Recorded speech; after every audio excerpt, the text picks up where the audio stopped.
नमस्कार दोस्तों, आज मैं आप लोगों के सामने लेकर आई हूँ हिंदी दिवस से जुड़ी कुछ खास जानकारियाँ जो हर साल 14 सितंबर को मनाया जाता है।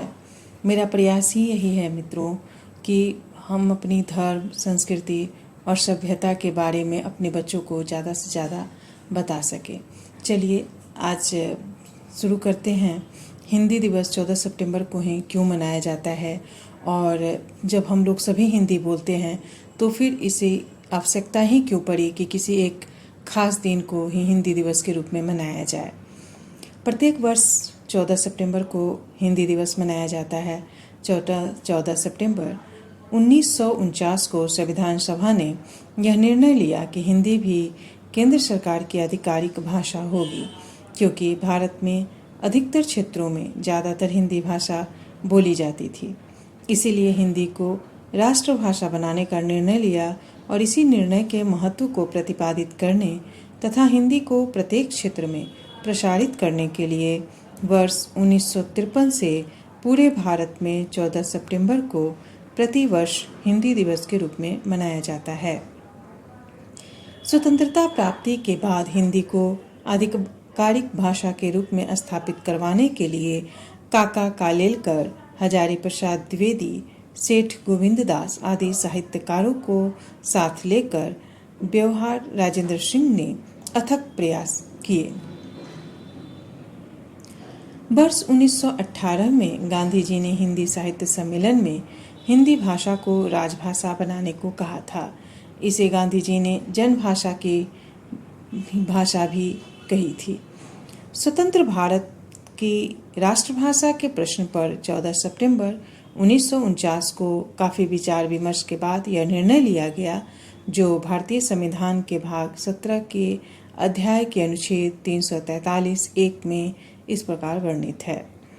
संघ की राष्ट्रभाषा हिंदी और लिपि देवनागरी होगी।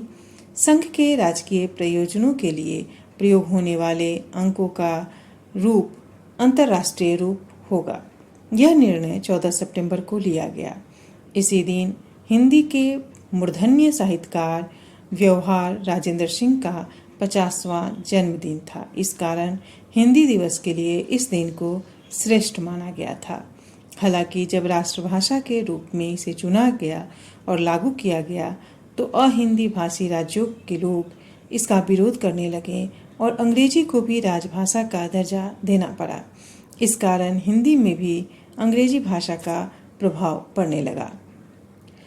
इसका मुख्य उद्देश्य वर्ष में एक दिन इस बात से लोगों को रूबरू कराना है, जब तक वे हिंदी का उपयोग पूरी तरह से नहीं करेंगे तब तक वे हिंदी भाषा का विकास नहीं हो सकता है। इस एक दिन सभी सरकारी कार्यालयों में अंग्रेजी के स्थान पर हिंदी का उपयोग करने की सलाह दी जाती है। इसके अलावा जो वर्ष भर हिंदी में अच्छे विकास कार्य करता है, अपने कार्य में हिंदी का अच्छी तरह से उपयोग करता है, उसे पुरस्कार द्वारा सम्मानित भी किया जाता है। कई लोग अपने सामान्य बोलचाल में भी अंग्रेजी भाषा के शब्दों का या अंग्रेजी का उपयोग करते हैं, जिससे धीरे धीरे हिंदी के अस्तित्व को खतरा पहुंच रहा है। जिस तरह से टेलीविज़न से लेकर विद्यालयों तक और सोशल मीडिया से लेकर निजी तकनीकी संस्थानों एवं निजी दफ्तरों तक में अंग्रेजी का दबदबा कायम है, उसे लगता है कि अपनी मातृभाषा हिंदी धीरे धीरे कम और फिर दशकों बाद विलुप्त न हो जाए। यदि शीघ्र हम छोटे छोटे प्रयासों द्वारा अपनी मातृभाषा हिंदी को अपने जीवन के एक अनिवार्य स्थान नहीं देंगे तो यह दूसरी भाषाओं में हो रही स्पर्धा में बहुत पीछे रह जाएगी। हमें एकजुट होना होगा और हिंदी भाषा में लिखने, जांच करने और शब्दकोश के बारे में जानकारी रखनी होगी। हिंदी भाषा के विकास के लिए कुछ लोगों के द्वारा कार्य करने से कोई खास लाभ नहीं होगा। इसके लिए सभी को एकजुट होकर हिंदी के विकास को नए आयाम तक पहुंचाना होगा। हिंदी भाषा के विकास और विलुप्त होने से बचाने के लिए यह अनिवार्य है। हिंदी सप्ताह 14 सितंबर से एक सप्ताह के लिए मनाया जाता है। यह पूरे सप्ताह अलग अलग प्रतियोगिता का आयोजन किया जाता है। यह आयोजन विद्यालय और कार्यालय दोनों में किया जाता है। इसका मूल उद्देश्य हिंदी भाषा के लिए विकास की भावना को लोगों में केवल हिंदी दिवस तक ही सीमित न कर उसे और अधिक बढ़ाना है।